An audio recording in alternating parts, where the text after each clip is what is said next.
lẹ́yìn ọ̀sẹ̀ mẹ́ta lákàtà àwọn ajínigbé àwọn ọmọléèwé mẹ́jọ yìí yọ pọ́rọ́ mọ́ wọn lọ́wọ́.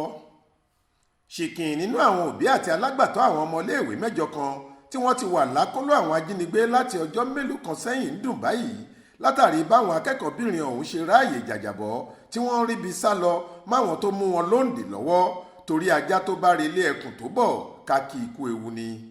lọ́jọ́ ìṣẹ́gun túsídẹ̀ẹ́ ọjọ́ 18 oṣù kẹrin ọdún yìí làwọn akẹ́kọ̀ọ́bìnrin ọ̀hún ráàyè yọ pọ́rọ́ máwọn jàǹdùkú agbébọn náà lọ́wọ́ nínú igbó kìjikìji kan èyí tó wà láàrin ìpínlẹ̀ Kaduna àti ìpínlẹ̀ Niger. Báláròyé ṣe gbọ́ wọ́n láwọn ọmọbìnrin yìí rìn fún bí ọjọ́ mẹ́ta nínú igbó ńlá ọ̀hún kí wọ́n tó jáde sẹ́gbẹ̀ẹ́ ọ̀nà níbi táwọn ẹ̀ṣọ́ aláàbò ti pàdé wọn tí wọ́n sì dóòlà ẹ̀mí wọn.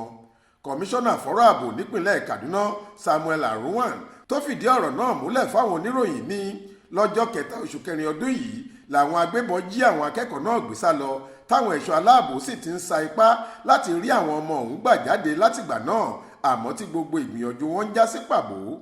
Ó ní lọ́jọ́ túsídẹ̀ẹ́ ọjọ́ 18 oṣù kẹrin ọdún yìí ni alamí kan ta àwọn lólobó páwọn akẹ́kọ̀ọ́ náà ti sá kúrò lọ́dọ̀ àwọn ajínigbé táwọn ọlọ́pàá sì ti lọ dóòlà ẹ̀mí wọn báyìí àti pé àwọn ti kó àwọn ọmọ ọ̀hún lọ sílé ìwòsàn àwọn ológun fún ìtọ́jú àti ààbò tó péye.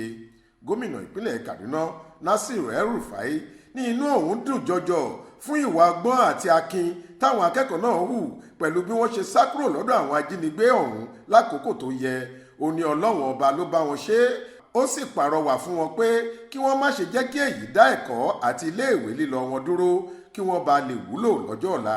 Bákan náà ló tún kí olórí àwọn ọmọ ogun Oti Akíjọbí fún bí wọ́n ṣe tètè kó àwọn ọmọ náà kúrò níbi tí wọ́n ti rí wọn tí wọ́n sì fún wọn ní ìtọ́jú lákàtà wọn. Ó ní èyí fi hàn pé wọ́n nífẹ̀ẹ́ orílẹ̀-èdè Nàìjíríà dénúdénú.